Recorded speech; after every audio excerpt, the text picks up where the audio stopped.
Hello, my name is Dr. Gerard Toal. I'm a professor in the School of Public and International Affairs at Virginia Tech's campus in the National Capital Region in the Washington, D.C. metro area. I want to tell you a little bit about my course that is going to be taught in the fall of 2017.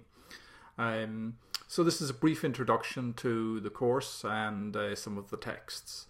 So the class is Critical Geopolitics. It's a class I've taught before. It's a PhD level class.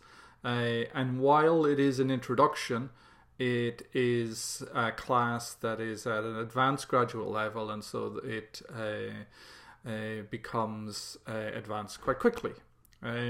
What I seek to do in this class is provide you with an introduction to geopolitics as a problematic. And as you will learn in the course, that problematic has three different aspects to it. It involves consideration of geopolitical fields and how we think about space and spatiality and connections and connectivity.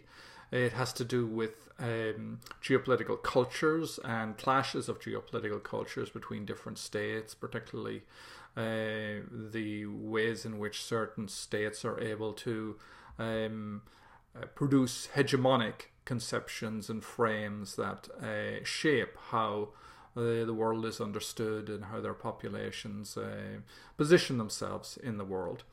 And lastly, it has to do with the geopolitical condition, which is long-standing from the very outset concern within the geopolitical problematic, and that has to do with how technology is compressing time and space, how it is transforming the ways in which we experience the world, the way in which it is increasingly problematic for geopolitical cultures to discipline and organize into meaningful, coherent narratives, the ways in which technology itself and technological systems, techno-scientific culture is a challenge in and of itself. And there we are looking at a larger problematic which has to do with the Earth and the planet and the future of the planet. So there's a lot involved in this particular class, and only part of it is an examination of the ways in which states and certain intellectuals think about geopolitics and the position of their state relative to others. We'll say a little bit about that. So let me tell you a little bit about the way in which the class is going to be graded. There's going to be 3 assignments. There's going to be the emphasis on reading and on class facilitation and participation. So I have a series of different texts here, 12 in total, and then there's some weeks where I will just provide certain readings. At the outset, we're going to have a slow beginning, but then we're going to really dive into the whole question of geopolitics, its meaning, and its distinction from political geography by looking at the work of Charles Maier. Now, in total, these are the texts that we're going to use for the class. So you can see them here. They're quite a weighty tome. So we begin with a historian, a distinguished historian, Charles Maier, who is writing about the ways in which the Earth has been partitioned and the politics of that and the sort of unnaturalness of it. It is not it's to sort of emphasize the socially constituted nature of borders and states and the particular partitioning, which we often tend to forget has a history and has a geography and an ongoing history and geography which is dynamic. So the Earth is always changing, and human history would indicate to us that it will continue to change. So that's a larger problematic, and then we get to study US statecraft. And I have made a decision in this class to really focus in on the United States and the particular practices of the US government, because we are situated in Washington, D.C. This is our competitive advantage relative to other places. And there is a lot that can be said about this, and I know a number of you may be pursuing research in this field. The class is transdisciplinary, so I want to take from different fields, and I want to introduce you to the work of diplomatic historians, a really tremendous work that diplomatic historians have done on the history of US statecraft and the ways in which they have, the way in which they think about these things. And that's a sort of complement to the more established critical geopolitics tradition within political geography. Now I will discuss that with you and point you to sources for it, but I want to also steer you towards potential research topics and indicate to you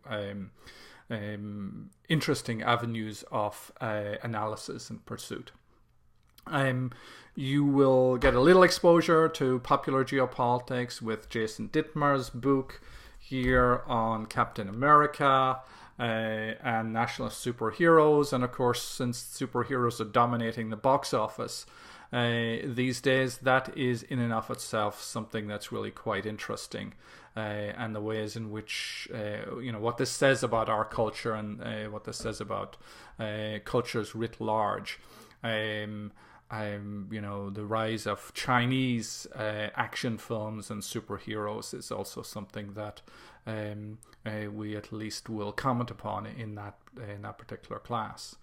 Then I want to move towards an examination of an exemplary study, the ways in which the spatial culture and the geopolitical culture more broadly of a state is shaped by its cartographic products. And so we're going to read Barney's book on mapping the Cold War, cartography and the framing of America's international power.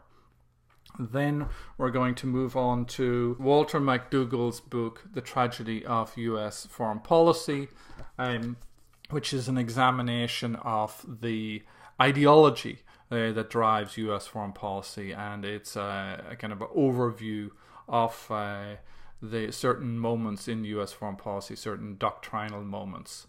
And then we're going to move towards the ways in which certain critical thinkers are providing an analysis of narrative and images in U.S. foreign policy, in the ways in which U.S. geopolitical culture constructs meaning about events, international affairs. And here we're going to turn to the work of Elizabeth Anker, Orgies of Feeling, a Melodrama and the Politics of Freedom, which has one of its central studies, 9/11 and the global war on terror, and the way in which that was constituted by deeply ingrained narrative form, the form of melodrama, the production of innocence and the production of evil.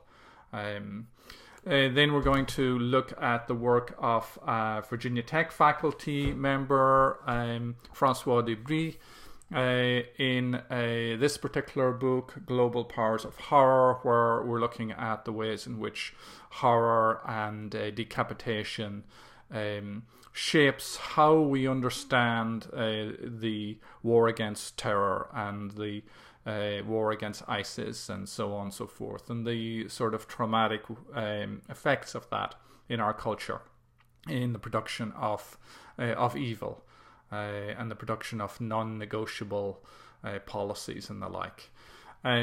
So those are sort of studies of geopolitical culture and the way in which geopolitical culture seeks to make geopolitical settings, geopolitical fields, and condition meaningful. We're then going to turn to the techno-scientific aspects of geopolitics, And we're going to look at the ways in which a new materialism within critical geopolitics is providing us with ways in which we can analyze the world and the kind of geopolitical condition as more than simply a kind of competition between states. We have to deal with infrastructures here and infostructures and technological systems which are shared and which are mutually vulnerable and mutually interdigitated too. So we're going to start that by looking at Thomas Rid's work, Rise of the Machines, on cybernetics during the Cold War and the culture surrounding that, and then the emergence of cyberspace as a domain. Empires of Bases is an anthropological study by David Vine on the US. Its sprawling bases across the world, something that is often hidden or not to the forefront of the consciousness of most Americans, but is very much part of the everyday practice and management challenges for the US state, the US Department of Defense in particular. Then we're going to look at the issue of drones and approach them through this particular book by the political geographer Ian Shaw. The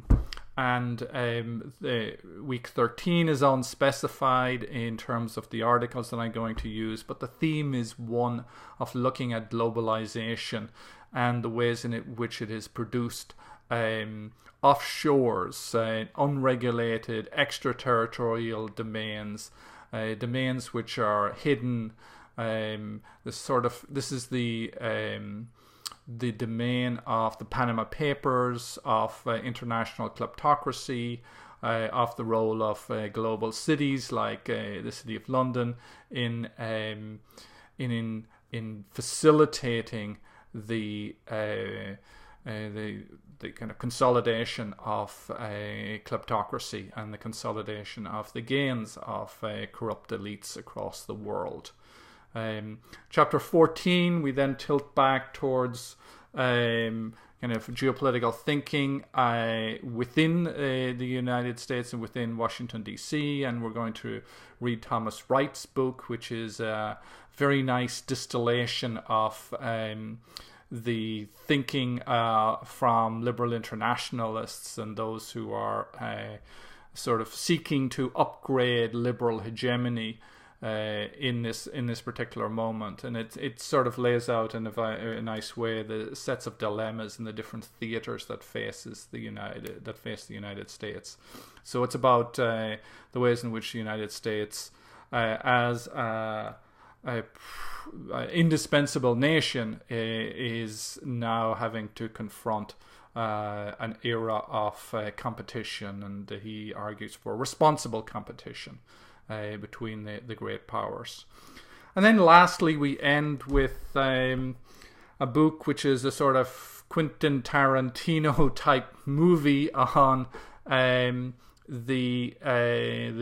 geopolitical condition over the last 400 years or so. Marcus Dole's book Geographies of Violence, which is a very, very interesting and creative and challenging montage of scenes from human history, which are often violent and which are all violent and very disturbing. But it is deeply informed by contemporary political theory and is a kind of a interesting, if depressing, note to end the class. But nevertheless, it is part of where the debate is right now, because themes of catastrophe and of regression towards some of the particular egregious moments of the past in terms of white supremacy and of racism and ethnic cleansing and so on and so forth are still with us, still part of the world that we live in. And so it's that sort of questions concerning the future of humanity and concerning the future of human beings on this planet that I want to end on. And that is kind of a suitably critical note to end on. So this is a critical geopolitics class. It's not a class designed to teach you how to be a better geopolitician or how the United States needs to do X, Y, and Z in the Pacific theater in response to China. Rather, it's asking deeper questions, broader questions, more disturbing questions in certain ways, as a means of trying to think through the challenges of the present. Okay, so I look forward to the class. I look forward to meeting you in person and working through these particular texts with you. Okay, thank you.